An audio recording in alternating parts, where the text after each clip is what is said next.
G20 शिखर सम्मेलन के बाद भारत के वैश्विक स्तर पर भागीदारी के रास्ते खुलने लगे हैं।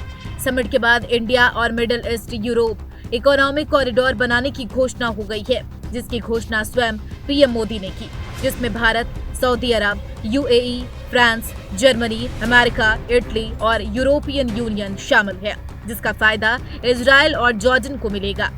विशेषज्ञों का मानना है कि यह कॉरिडोर चीन के BRI यानी बेल्ट एंड रोड इनिशिएटिव का विकल्प बनेगा, जिससे चीन का समुद्री व्यापार पर दबदबा कम हो सकेगा। यह कॉरिडोर 6000 किलोमीटर लंबा होगा। इसमें 3500 किलोमीटर समुद्र मार्ग शामिल है। इसमें 2 अलग अलग गलियारे शामिल होंगे। पूर्वी गलियारा भारत को अरब की खाड़ी से जोड़ेगा और उत्तरी गलियारा अरब की खाड़ी को यूरोप से जोड़ेगा। इसमें एक रेलवे नेटवर्क की सुविधा होगी, जो मौजूदा समुद्री और सड़क परिवहन cross border ship to rail transit सुविधा के लिए डिजाइन किया है। कॉरिडोर के बनने के बाद भारत से यूरोप तक सामान पहुंचाने में करीब 40% समय की बचत होगी।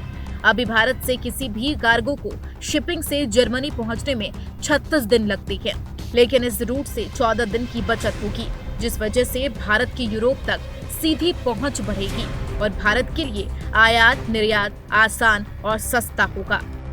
भारत के प्रोजेक्ट से जुड़ने की वजह। दरअसल भारत और अमेरिका पहले से ही इंडो पैसिफिक क्षेत्र में काम कर रही हैं, लेकिन पहली बार दोनों मिडिल ईस्ट के साझेदार बने हैं। इस परियोजना का उद्देश्य मिडिल ईस्ट और यूरोप के बीच व्यापार को बढ़ावा देना है।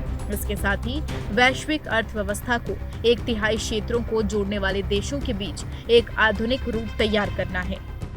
अरब देशों के साथ भागीदारी बढ़ी है। यूएई और सऊदी अरब भारत के साथ स्थायी कनेक्टिविटी बनाने का प्रयास किया जाएगा। IMEC चीन के BRI कॉरिडोर का विकल्प है, जिससे कई देशों को चीन के कर्ज के जाल से मुक्ति मिल पाएगी। साथ ही G20 में अफ्रीकी यूनियन के भागीदार बनने से चीन की बढ़ती दादागिरी रोकी जा सकेगी। अमेरिका को उम्मीद है कि इस मेगा कनेक्टिविटी प्रोजेक्ट से अरब ट्राइद्वीप में राजनीतिक स्थिरता आएगी और संबंध सामान्य हो सकेंगे। दरअसल चीन का BRI प्लान दुनिया को अपनी मुट्ठी में करने का था, जिसकी घोषणा चीन के राष्ट्रपति शी जिनपिंग ने कजाकिस्तान और इंडोनेशिया के दौरे पर की थी। इसकी शुरुआत साल 2013 में की गई थी, जिसकी यह घोषणा 2 हिस्सों में बटी थी, जिसमें एक सिल्क रोड इकोनॉमिक बेल्ट और दूसरी मैरीटाइम सिल्क रोड है।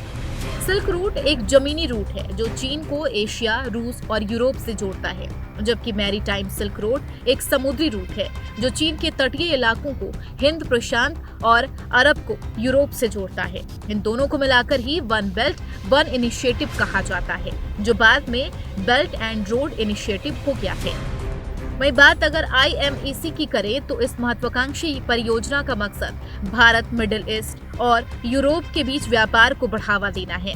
इसके साथ ही वैश्विक अर्थव्यवस्था का लगभग 1/3 हिस्सा रखने वाले क्षेत्रों को जोड़ने के लिए एक आधुनिक रूट तैयार करना है।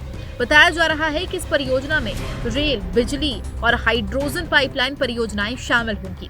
इसमें से प्रस्तावित परियोजना यूएई और सऊदी अरब समेत पूरे मिडिल ईस्ट में रेलवे और बंदरगाह सुविधाओं को जोड़ेगी, जिससे भारत और यूरोप को बीच व्यापार में 40% की तेजी आएगी।